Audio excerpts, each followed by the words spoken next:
오늘은 누가복음 11장 37절부터 44절을 읽게 됩니다. 묵상의 주제는 겉과 속. 사람이 겉사람이 있고 속사람이 있는데, 오늘 바리새인들을 향해서 예수님께서 어떻게 말씀하시는가? 우리 39절입니다. 39절 함께 읽습니다. 주께서 이르시되 너희 바리새인은 지금 잔과 대접의 겉은 깨끗이 하나 너희 속인즉 탐욕과 악독이 가득하도다. 아멘. 이 당시 바리새인들은 어떤 사람들입니까? 요즘으로 말하면 그리스도인들, 성도들을 말합니다. 그런데 그들이 그릇은 겉은 깨끗하게 잘 관리하지만은 그 속은 탐욕과 악독이 가득하다. 겉과 속이 다르다. 이렇게 꾸짖습니다. 왜 이런 꾸짖음을 예수님께서 바리새인들을 향해서 말씀하셨는가? 어느 바리새인이 예수님을 점심 식사에 초대합니다. 예수님께서 초대받은 그 집에 들어가셔서 음식을 잡수시려고 할 때 손을 씻질 않았습니다. 그러자 바리새인이 아니 당신은 왜 손을 씻질 않느냐? 그러면서 이 바리새인이 예수님의 모습에 대해서 비난을 하게 된 겁니다. 그러자 예수님께서 오늘 이 바리새인을 일컬어서 겉과 속이 다른 사람들이다. 바꿔 말하면 우리가 예수를 믿는데, 겉으로는 예수를 믿는데 우리의 내적인 생활, 우리의 속사람의 생활, 이것은 여전히 세상 사람과 동일한 삶을, 동일한 생각을, 동일한 방법으로 우리의 삶을 영위한다고 하면 그것이 바로 겉과 속이 다른 바리새인들이라고 예수님은 꾸짖습니다. 그러면 오늘 본문에서 왜 예수님은 바리새인들을 이 겉과 속이 다른 위선자, 겉과 속이 다른 사람이라고 말씀을 하시는가? 왜 바리새인들은 위선자와 같은가? 이 본문에 보면 화 있을진저 바리새인을 향해서 3번 반복해서 강조합니다. 화 있을진저. 헬라어 성경에서 우아이라는 단어를 사용하는데 이 우아이는 화로다. 저주하는 것이 아니라 화가 있다. 잘못됐다. 그러면 왜 잘못됐다고 하느냐? 4가지 이유로 말씀을 합니다. 첫 번째는 방금 읽었던 39절 말씀에서 겉과 속이 다르기 때문에. 겉모양은 반듯합니다. 겉모양은 주일마다 교회에 다니고 식사 때마다 기도하고, 그런데 경건한 것 같은데 속에서는 경건이 하나도 없다. 탐욕과 악독이 가득하다. 겉과 속이 다른 신앙생활에 대해서 꾸짖습니다. 우아이, 화가 있을 것이다. 그 다음에 2번째 42절입니다. 화 있을진저 우아이 너희 바리새인이여 너희가 박하와 운향과 모든 채소에 11조를 들이되 공의와 하나님께 대한 사랑은 버리는도다. 그러나 이것도 행하고 저것도 버리지 아니하여야 할지니라. 여기 박하, 운향, 채소, 채소의 11조까지도 바친다고 자부합니다. 심지어 미시나라고 하는 그 율법을 해설하는 바리새인들의 교훈집에 보면 아궁이에 나무를 떼는데 땔감에 11조도 바친다는 기록이 있습니다. 그만큼 철저하게 모든 물질에 대해서 10의 1조를 바치는 것, 그것이 바리새인들의 삶의 특징입니다. 그런데 예수님께서 꾸짖는 것은 공의와 하나님께 대한 사랑은 버렸다. 하나님께 대한 사랑이 뭡니까? 이웃을 내 몸같이 사랑하는 것. 공의는 사회의 정의.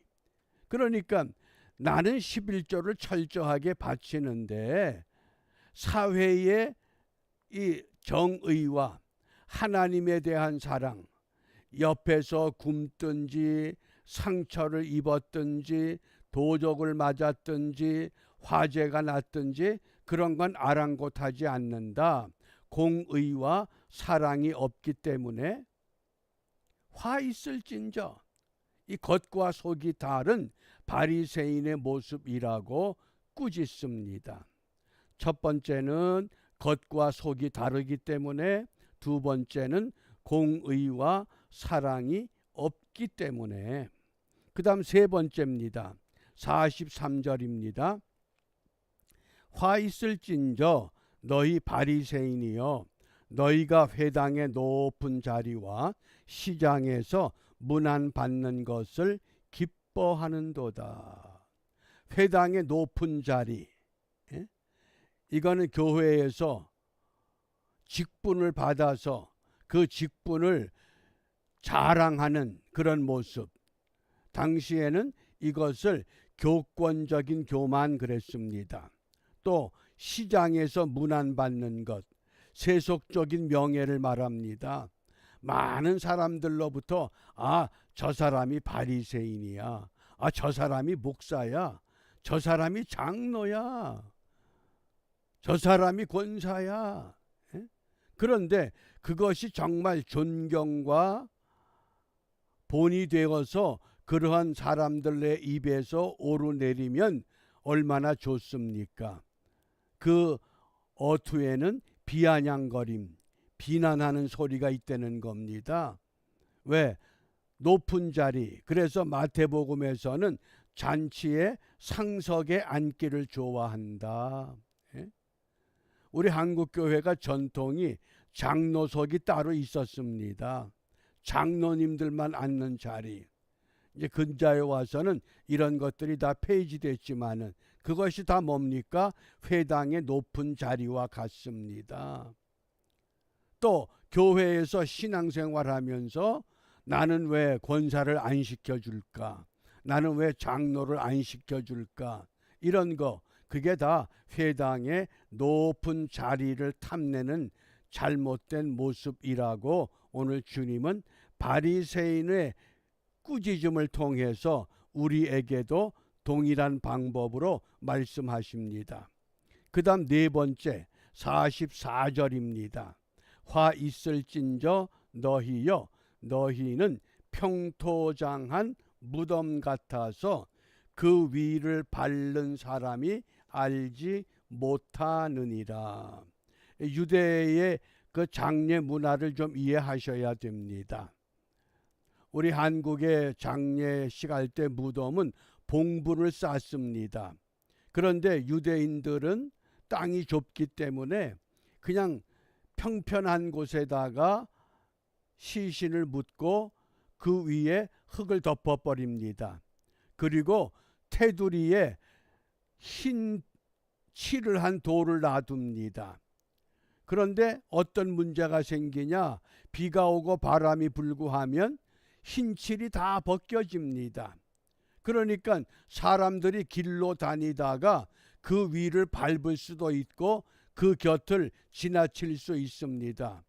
그러면 이것이 민수기 19장 16절 율법의 규정에서는 그런 무덤가를 지나가면, 그런 무덤을 밟으면 일주일 동안 부정하다고 율법에서 규정을 합니다.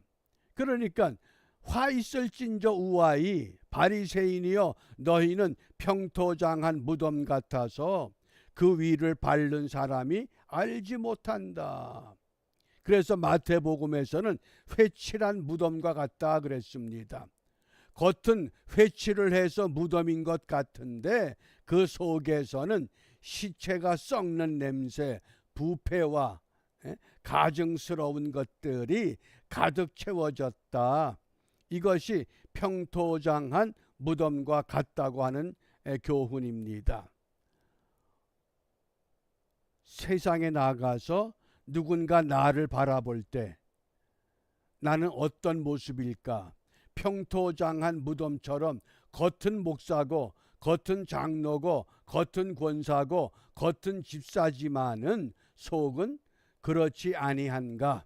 우리가 우리 자신들을 분명히 점검해 보면서 우리 2월 한 달 우리 모두가 다 회칠한 무덤과 같은 화 있을진저 꾸짖음을 받는 바리새인이 아니라 참된 그리스도인의 모습으로 우리의 신앙의 자리를 높여야만 하겠습니다. 그 일을 위해서 우리 이 아침에 무엇을 기도하느냐? 골로새서 1장 23절에 이 복음은 천하 만민에게 전파된 바요 나 바울은 이 복음의 일꾼이 되었노라. 복음의 일꾼답게 살아가게 하옵소서. 우리 2월 한 달 복음의 일꾼답게 살아보기를 원합니다. 그 복음의 일꾼은 세 가지: 믿음의 역사와 사랑의 수고와 소망의 인내가 흔들림이 없습니다. 어떤 환경에 있든지 어떤 어려움에 있든지 어떤 즐거움이 있든지 복음의 일꾼답게 살아가기 위해서 믿음의 역사, 믿음으로 일을 하려는 겁니다. 그 다음에 사랑의 수고, 사랑으로 수고하고 소망으로 인내하면서 아직도 이루지 못한 것, 이루어지지 않은 것 끝까지 이루어낼 수 있는 그 믿음을 갖고 2월 한 달 우리 모두 복음의 일꾼답게 살아가는 일에 승리하는 우리 모두가 되시기를 바랍니다. 기도하겠습니다. 그러므로 우리가 낙심하지 아니하노니 겉사람은 후패하나 우리의 속은 날로 새로워져야 한다. 사도 바울을 통해서 우리에게 말씀을 주셨습니다. 2월을 시작하면서 우리 모든 그리스도인들이 진정 이 땅에서 우리의 겉사람은 낡아지기도 하고 병들기도 하고 다치기도 하고 상하기도 할지라도 우리의 속은 날마다 새로워져서 복음의 일꾼답게 살아가도록 인도하여 주시되 믿음의 역사와 사랑의 수고와 소망의 인내로 인하여 반드시 열매를 거두어 드리는 하나님의 교회와 하나님의 백성들로 우뚝 세워주실 것을 확신하며 주님께서 가르쳐 주신 기도로 함께 기도합니다. 하늘에 계신 우리 아버지, 아버지의 이름을 거룩하게 하시며 아버지의 나라가 오게 하시며 아버지의 뜻이 하늘에서와 같이 땅에서도 이루어지게 하소서. 오늘 우리에게 일용할 양식을 주시고 우리가 우리에게 잘못한 사람을 용서하여 준 것 같이 우리 죄를 용서하여 주시고 우리를 시험에 빠지지 않게 하시고 악에서 구하소서. 나라와 권능과 영광이 영원히 아버지의 것입니다. 아멘.